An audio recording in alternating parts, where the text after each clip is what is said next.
आयुष्यामध्ये विमा का गरजेचा असतो त्याचं एक उदाहरण सांगतो.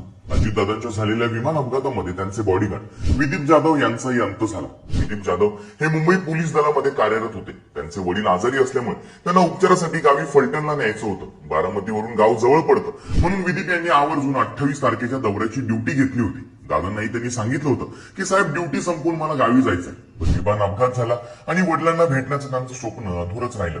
विदीप जाधव आज आपल्यामध्ये नाहीयेत, पण त्यांच्या दूरदृष्टीमुळे एका आठवड्यात त्यांच्या कुटुंबाचा 1 कोटी रुपयांचा अपघात विमा मंजूर झालाय. विदीप यांनी न्यू इंडिया इन्शुरन्सचा विमा घेतला होता, जो त्यांच्या पत्नी, मुलं आणि वृद्ध आई वडिलांच्या भविष्यासाठी मोठा आधार ठरलाय.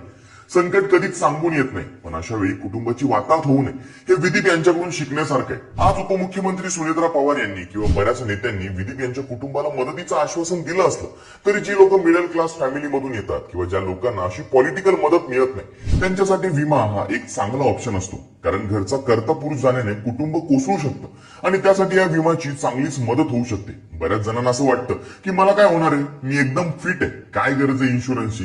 पण खरंच काळ सांगून येत नाही याची असंख्य उदाहरणं आपण आज बघतोय. त्यामुळे काही घडण्याआधी त्याचं नियोजन केलेलं चांगलंच असतं. तुम्ही सुद्धा तुमच्या भविष्यासाठी असा काही आर्थिक आधार तयार केलाय का? कमेंट्स मध्ये नक्की सांगा.